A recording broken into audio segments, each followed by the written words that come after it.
Welcome to Tech in the Right Direction, the podcast. This week, I'll be speaking with Shruthi Rao. Shruthi is the co founder and CBO at Vendia, a serverless multi cloud platform inspired by the tenets of blockchains that enables IT firms to manage distributed data and code. She has spent most of her professional life scaling businesses, investing, and as an advisor for projects in technology and crypto. Before Vendia, she led the business development for AWS, as well as high-profile deals for enterprises such as Bank of America and AT&T. Welcome to the show, Shruthi. I'm so excited to have you on. Thank you, Jennifer. Thank you for having me. All right, let's get started. So as a woman in tech, can you share with us your career journey and how you got to where you are today? Absolutely. I think all women should give tech an opportunity, and I'll tell you why using my own background. So I grew up in India, in a small town in India, where my parents wanted me to either pursue and become an engineer or a doctor. There were so many um, Indian kids growing up in India. One thing that my dad always said was, he said, just being an engineer is not enough. He said, you have to be a triple threat. What he meant by that was, this is a very funny thing, that he said, you've got to know enough technology, but you've got to have enough business acumen to know when to apply it and how to monetize it and make money off of it, and know enough law to keep you out of trouble and do the right thing. So you've got to have all three, whether it's through education, whether it's through just learning on your own, whatever it may be. These three facets are the most important parts of life for anyone, whether it's a boy or a girl. Especially important for a girl, because he said, if you want to be someone who builds things, who wants to have big things in life, not just in terms of money, but big impact, then these are the three things that you're supposed to do. So I moved to America, early .com era. Started off my career in consulting, in technology and consulting with McKinsey.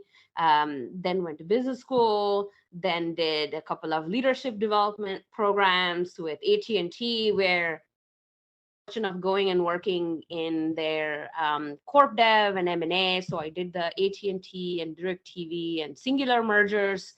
So an angle to the technology, but not just doing technology. Helped a lot with my MBA there. Then ended up at Bank of America. I did the merger for Bank of America, Countrywide and Merrill Lynch merger.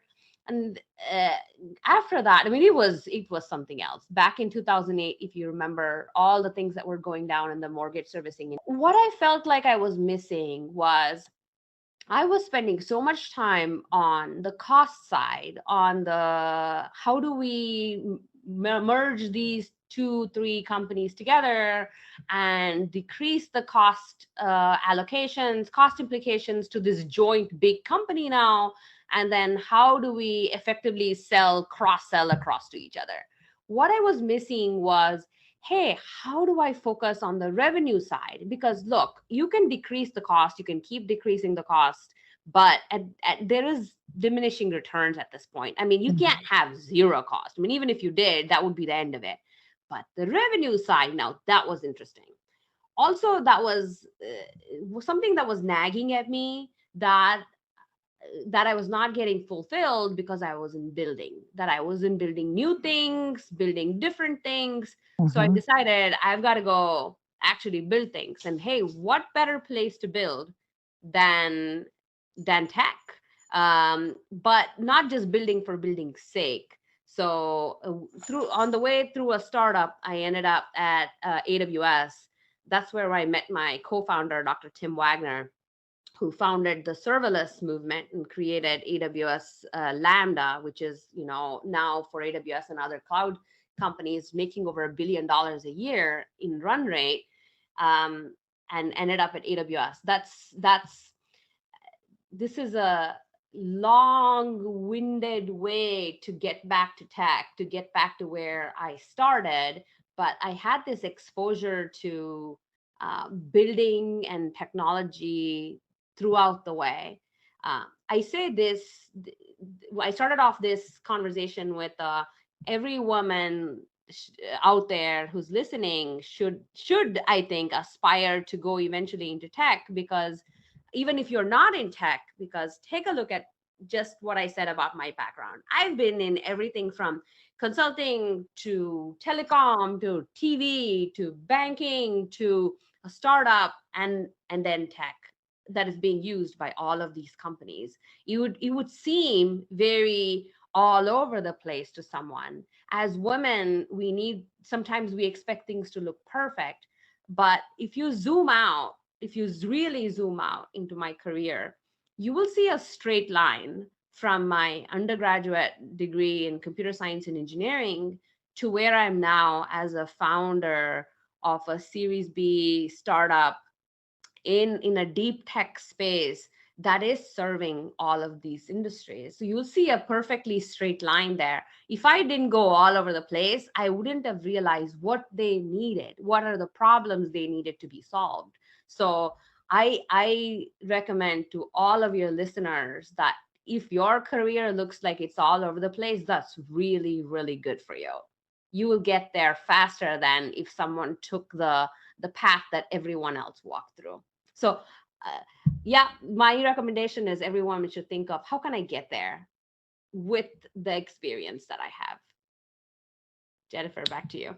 That's great. I mean, I am just so impressed with your background, your career journey, and all the different pieces. I also love, love, love what your dad said, which is so true. If you can't apply what you're learning to business and to revenue, then why do it, right? So that is so great. What a smart man he is. um, and you know, every woman should think about a tech career because tech touches everything, every industry, every job role. You have to have some tech in order to make it today. So I think your journey really spells out how important it is to have all the pieces. Absolutely. You're 100% right on that. That's great. All right. So tell us more about blockchain and where we are with it today, because you hear so much about crypto and blockchain, and I want to make sure that people understand what it's all about. Right. Blockchain is this very interesting word, right? Mhm. You ask 10 people of what they think about blockchain, you'll get 10 different answers. It's very nebulous. It's a very cool thing. You know, it was like AI was about a decade ago. You asked 10 people what AI was, everyone told you different things, all the way from it's a thing on a PowerPoint presentation to uh, the thing in the Terminator that takes over the world. So it depends who you ask. But before we go into the religiosity or the technology itself, it behooves us to take a step back and say, okay, what are some of the problems that are out there today that we would need a new kind of technology to solve? I'll give you my own example and my own experience here. So at AWS, after I worked with Tim on his serverless division, scaling the serverless business, I started the blockchain category for AWS. And I met 1,092 unique customers. 1,092. I took notes, copious notes on all of these folks. And then in a data-driven company as AWS, it's very important to understand the trend line. So one of the things that I heard repeatedly from these 1,092 companies that I spoke to was this. And this was irrespective of what industry they came from, how big or small they were. So they could have been energy, financial services, retail, CPG, semiconductor, did not matter. Didn't matter if they were, the Exxon Mobil's of the world or they were a small startup. What they said was, look, we have a lot of partners. Take any industry, a lot of partners. And we've all invested in these data making mechanisms. Last 20 years, everybody has been saying data is the new oil. We got to make more data. Data is very important. So sure, we're all making lots and lots of data.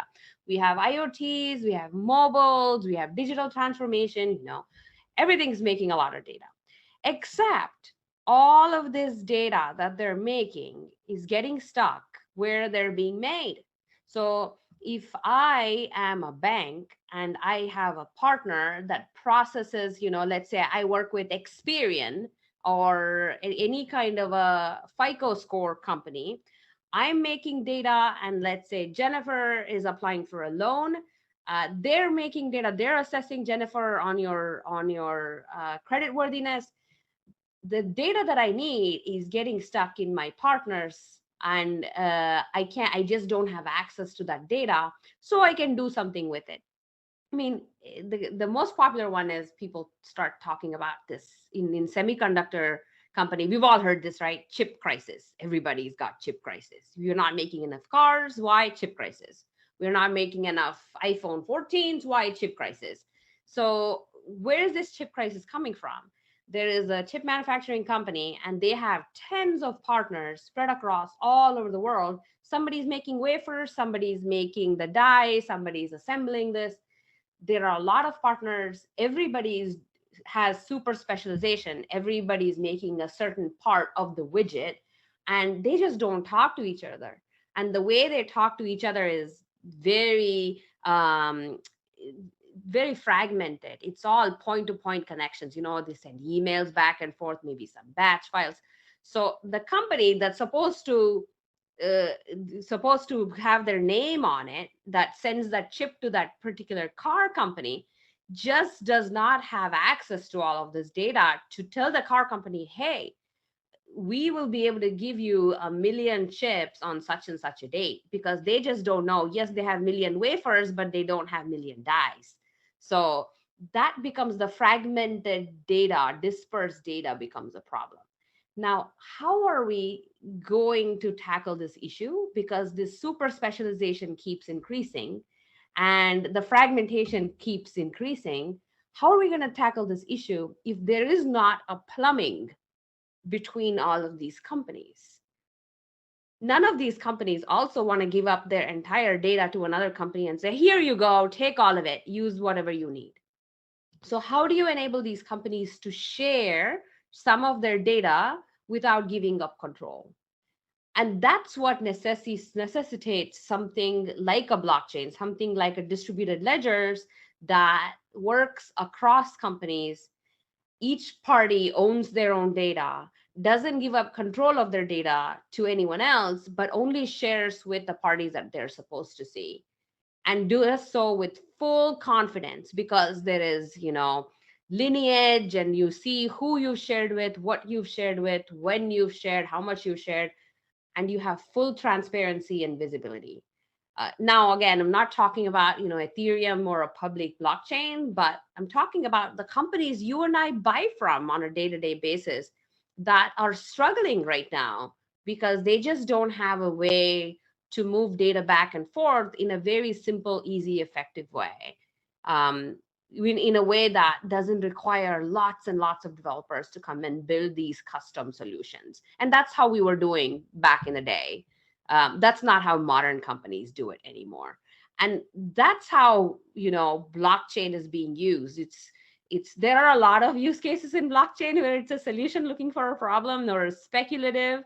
But if you look at big companies, enterprises, even smaller companies, data sharing is a real problem. Creating cross-company workflows is a real problem. And that's how blockchain technology is being used today. That's a great, great, great explanation, because, even I wasn't totally sure that I understood the whole channel. So there is so much data today, and getting stuck is a really good way to put it, because it's not sharing the appropriate data across the channel.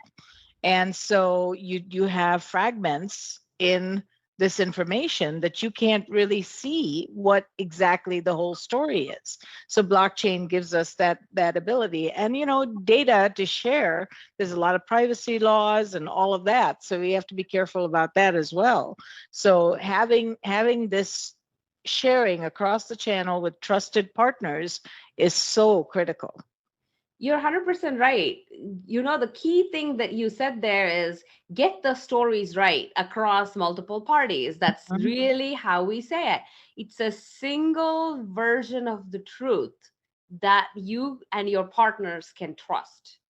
So when you send out a file, when you send out some data to your partners on, hey, we're going to get this particular part on this particular day at this price, your partner is not wondering, did I get the latest one? Did they send me the latest? Did it change?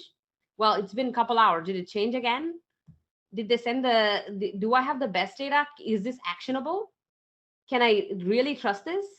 How about if your partner forwards it on to someone else who needs that? Well, it's 2 steps out. Do I need to call them and make sure?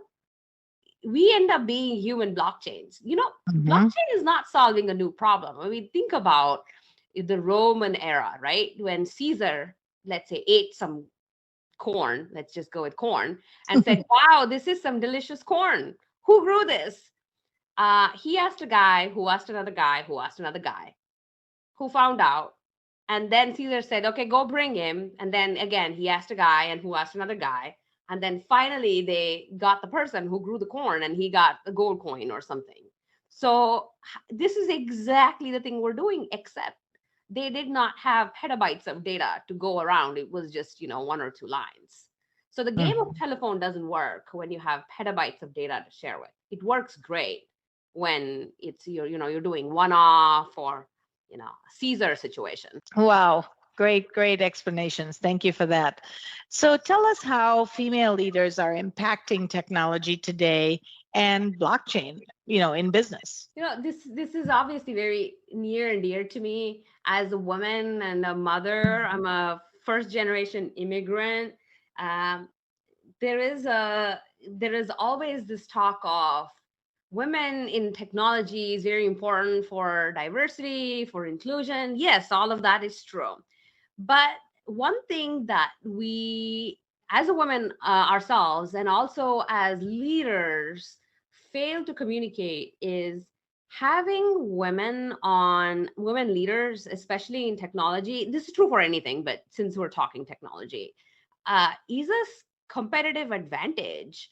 And having women leaders helps you look at the problems in ways that are not looked at in a very traditional setting. Customer empathy can give you that virtuous circle feedback that you don't get if everyone in the room is thinking the same way. I'll give you an example. When we were building, my co-founder and I were building Vendia, one of the things that was very important to us is to make sure that we have enough women leaders, not just women in the company, but also women leaders. When you look at a startup with high degree of diversity, you see a lot of male leaders with women working or reporting up to these male leaders. So I'm not saying it's a bad thing or that's the thing that should never be done. Sometimes it just happens because you bring in someone that or you're experienced, or it's happenstance, and then they are committed to diversity and they hire women who are also excellent at what they do, at their functional competencies, and then they kind of groom and grow them. That's great.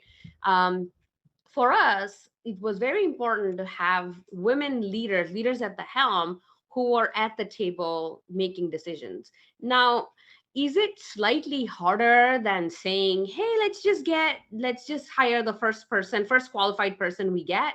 Sure, it is. It definitely needs some kind of a mechanism to be put in place that we say we will at least interview 3 to 4 women for a leadership role before we go and decide, we're only getting male. So how has this helped us is that is we have folks in our marketing department, women leaders in marketing department, who have helped us really analyze what channels will produce for us and what channels will not produce for us in a faster, quicker, more succinct manner than a traditional startup would. I've worked in other startups before where there is where I've worked with both men and women, where the thesis to go or thesis to follow is, look, I am whether I'm a product marketing or demand gen or some kind of a head of marketing kind of a role, and these are the best practices, and I'm going to come in with my best practice. It's always worked, and I'm going to implement that here. What our women in our company have done is say, I'm going to challenge that. I'm going to come in and I'm going to quickly experiment. Think about this. As women, what do we do? As women, whether we are mothers or not, at homes, we are very good at experimenting, whether it's through makeup or clothes or latest trends, or hey, let's use this new air fryer and see if we can make really good lunch for our kids, or can we try the air fryer to make yummy lunch for us so we're not eating out as much? Whatever that is, what women do really well is experiment and try new things very quickly without having to worry too much about, is this going to work or not? We're very good at failing fast, running quick experiments. I think that translates really well into technology and business, especially in startups. So when I see women who go, I don't know, startups are risky, I need something more that's dependable, or I don't think I can really do startups. I don't think I have what it takes. I just want to, hold them and say, you have what it takes. You experiment. I mean, we've all tried bell bottom and skinny jeans trends sometimes at the same time. We have experimented. That's all you need to do.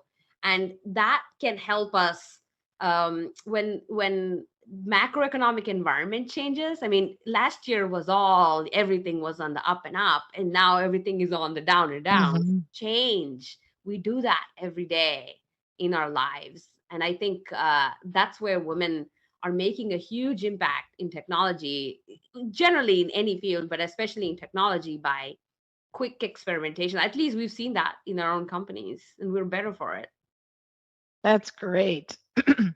I loved a lot of the things that you were saying. Women come with empathy.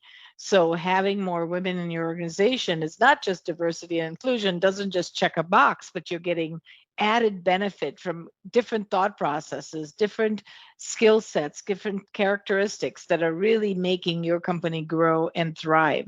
So I think that's amazing. And I love the experimenting piece because yeah, we do try different things. We don't just go linearly, and say this is one way to do it and that's it. We always say, well, how about this, how about that, and that really sparks the startup to try different things. Fail fast is okay. Failure is what brings success. If you don't have failure, you can't get to success. So very, very good information that you've provided here about women really making a difference within an organization in a leadership role. So that's really critical. There is a corollary to this, right? And the women who become very successful leaders, the keystone is they know how to fail fast. Mhm. And not only do they know how to fail fast, they know not to take it too seriously. Yeah. That's the thing. The very critical thing for women when we're growing up, and it doesn't matter what culture you're from or what socioeconomic uh, level you grew up in, one thing that's universally applicable to women is you got to be perfect. You got to Mhm. look good, you got to walk good, you can't cuss, you have to be everything needs to be proper and coiffed, and you got to look the part, and you got to look like you didn't sweat doing it. So you've got to be a great mother who cooks for the kids, and have a career and be good looking and have a fit body, have the right kind of shoes and clothes, and have a great home, but you can't sweat looking like that. Where does this come from, right? Mhm. When we are children, I have four boys, so this is very important to me. With the way we raise our boys is, oh, go try it. You go try it. I mean, even baseball, basketball, baseball, whatever they're any ball they are playing, there are 50 kids and then there are 6 kids on the team. So they automatically go in knowing that they're going to get cut. If Mhm. if they made it to the team, then woohoo, that's awesome. But they go in expecting to fail. They go in expecting to not be the hero on the field. So they have normalized failures. They are okay with it. They don't make a big deal about it. They don't feel like they are failures. It's just that they didn't get made to the basketball team. But for women, it's if you veer off of that, there is a, oh my god, don't do this because you can't do it perfectly. You got to draw perfectly, you got to sing perfectly, or else you can't do it. So how this manifests when we grow older is that while we are really good at experimenting when others are not watching, we don't want to look imperfect.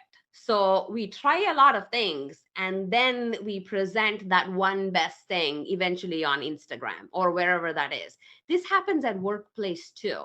And being a leader is, you are in a very vulnerable position.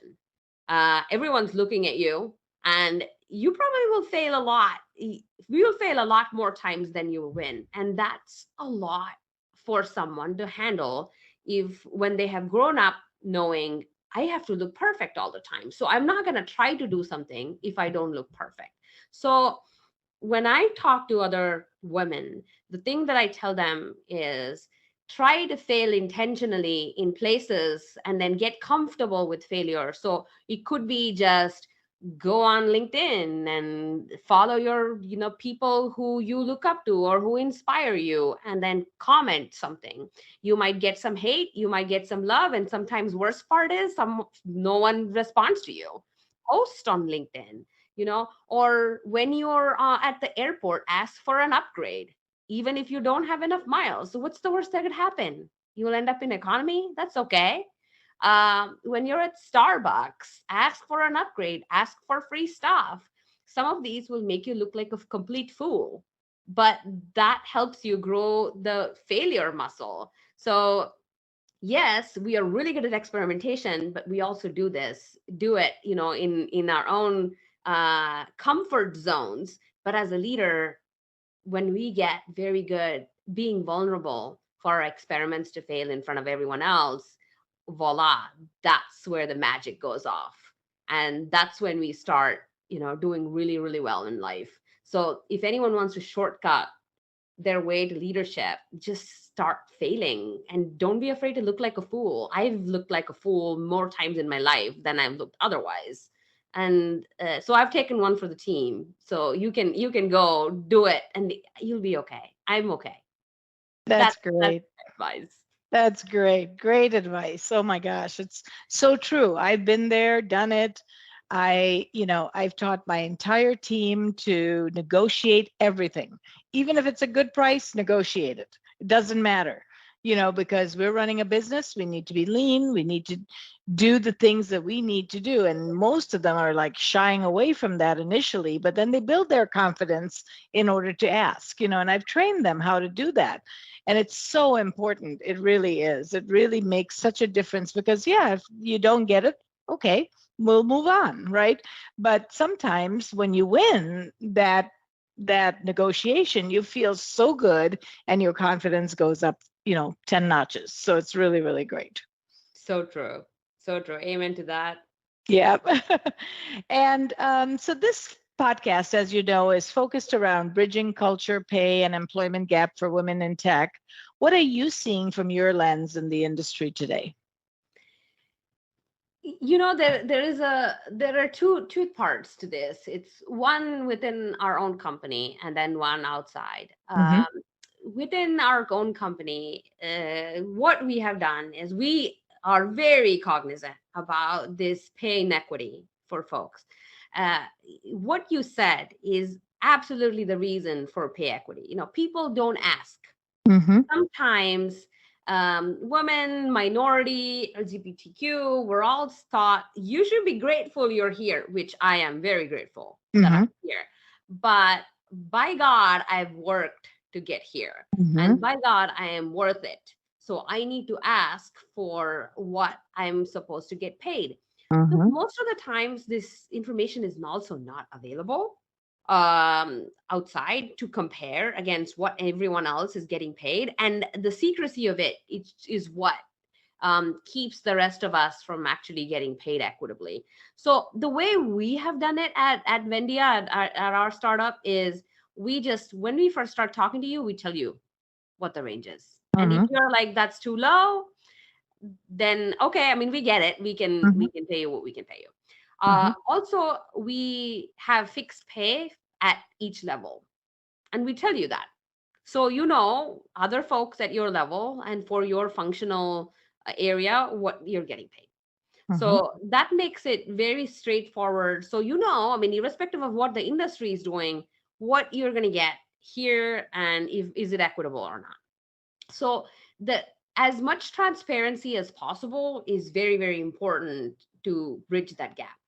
But uh, look, there is a lot the world can do to change, but in my opinion, what can we do something about it is we can seek out, as women or minorities, what we can do is we can seek out other people and say, what do you think should be the right pay scale for this particular role? Sure, I mean, if you have friends or if you have contacts that you can ask, hey, can you give me the range of how much you make so I know? If you're comfortable or if you know enough people asking for that, sure, why not? But also asking of, given what you make, how much would a person who is maybe a level below you or a level above you or your peer should be making in such and such a company? For that, you've got to put yourself out there. You've got Mm-hmm. to meet more people and ask for help. Human beings, we really like helping other people. It's fulfilling to help. So when someone asks me for help, it's not only in the benefit of you, it's a benefit to me because now I feel like a good person. So by asking for help, you're not just giving them more work, you're probably giving them an opportunity to fulfill themselves. As long as it's you have to help me, it's not, as long as it's not that, if as long as they have an out to say I would love to but not this time, Mm-hmm. then one is go ask for help. That's the first one. And the second one is, yes, it's not transparent. Yes, it's not equitable at all. As women, we make way less money than men do. Mm-hmm. Minorities even less so. So what can we do about it? Figure out how to get pay transparency. There are a lot of sites now that you can go and assess this. Blind is one of them. Glassdoor. It takes work. It's not straightforward.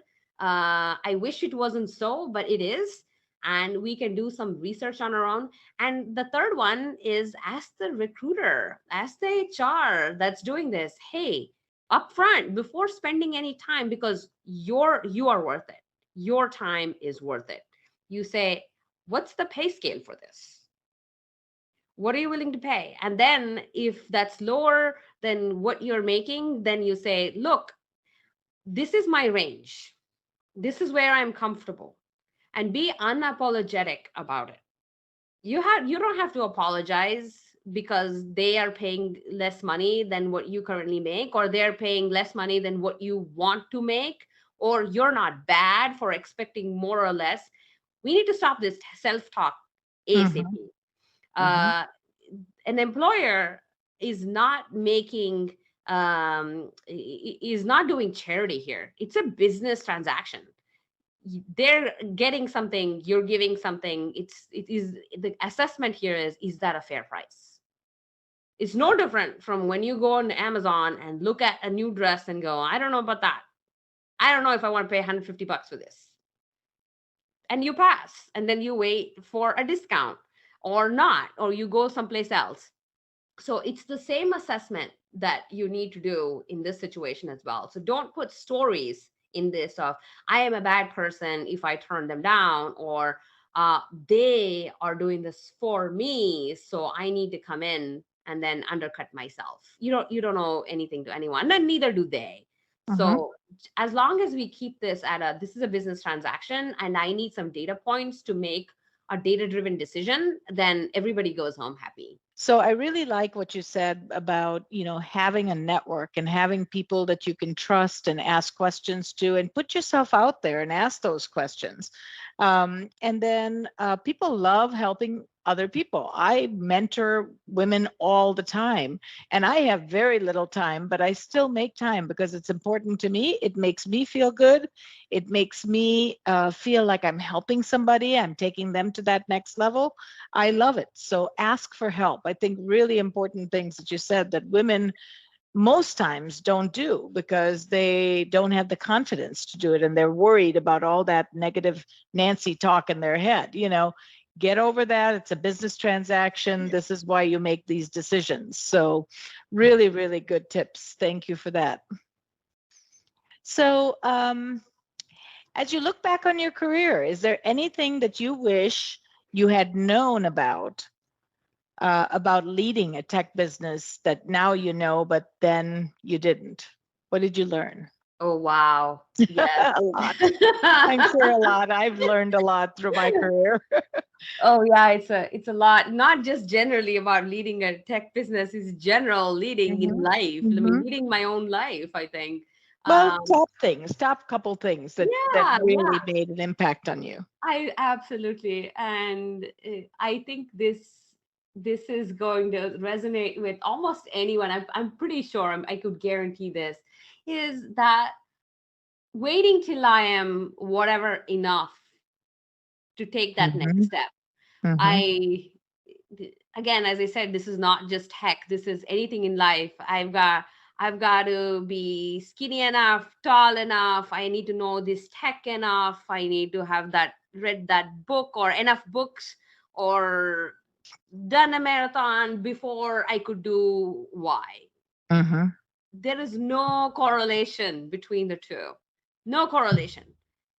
Or I don't have this background, so I can't do that. I didn't go to this school, so I don't have that. I had it so that I'm I can't really be a very successful leader because I don't look like the other leaders, which were tall white male, Hmm. and I'm not a tall white man. I'm 5'4" brown woman. I'm not a tall white man. So how do you fix that? You can't fix that. I mean, I think it is a. I was scared. Hmm. I'm still scared, but I was scared, and this was a really good story to tell myself. So I can't be all that because guess what? I'm not a 6'2" white guy. Right. Sometimes we use these stories to as this insulation, as this blubber around ourselves, so we don't have to go try it, because trying new things is scary, it's hard, it's scary. It's like, you're being at the edge of the cliff and looking down and go, oh boy. I mean, I could fly or I could crash and burn. Hmm. Sometimes you got to step off that, and sometimes you realize, wow, that cliff was like a foot. I just landed right there, I just walked, there was nothing. You've got to scare yourself enough time. So, I mean, anything I wished I had known was that I don't have to wait for X for me to go do Y. And most times they're not interconnected. They were perfectly connected in my head, perfectly connected in a lot of people's heads. They Hmm. will argue and advocate till the cows come home that they are somehow connected. But I'm here to tell you, they are not. Hmm. You're scared, and it's okay to be scared. I am still scared. The whole feeling of anxiety has not gone away. I'm just still doing it because I can't let it stop me anymore. Because when I'm 80 years old, or however old I will be before I go, I won't be wondering would I have still been scared? But I would have regret that I didn't try. Right. So I'm going to try. If I'm a spectacular failure, so be it. I'll be very spectacular at that too. But I would go out that way rather than not trying. I think that's such good attitude. And so many women can learn from that because it is really important to say, I am enough. I can do this. Get those bad thoughts out of your head. Get the confidence built. Try, fail, go back again, try again. That's how you build your confidence. That's how you build success. If you don't fail, you're not going to be able to build success. You're not going to have lessons learned, and you don't want that as a regret. So really, really good points. So you are just an amazing woman, Shruti, and I want to ask you, who inspires you and why? Thank you. Thank you. I really appreciate that. My grandmother, my mom's mother, was this little girl, grew up in a small village in India, and married this my grandfather in her teens. I mean, she's long past, so this was, we're talking early 1900s at this point. And she didn't finish her school. I mean, she didn't even graduate high school at this point, and learns at home how to make chemicals, different types of chemicals. My grandfather was a general manager at a chemical industry, and then mixes chemicals at home, uh, Hmm. and builds her own chemical empire, including factories. And my grandfather retired. He was like, "This is great. I mean, you do this." Uh, and not only was she that, she had a lot of artistic qualities about her, and she was the person who taught me how to read balance sheet and P&L statements when I was in third grade. I mean, she used to babysit me after school. My school was right next to her house, so I used to go hang out with her in the afternoons. So she taught me how to pick stocks from a newspaper, and it was all self-taught.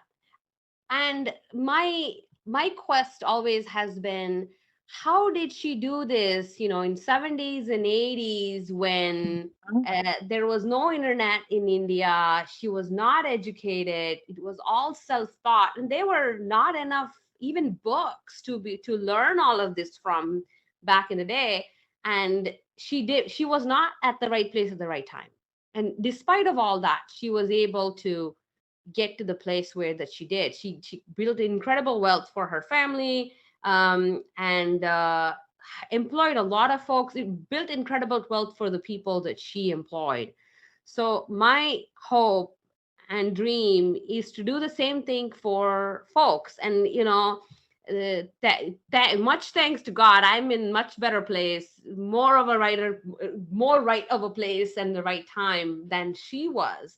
So I think that I have this opportunity. I'm very grateful for this opportunity, that I can do what she wanted to do and what she did at a larger scale. And then, people who come from very low means but end up doing so much with the hand that they're dealt, such people inspire me.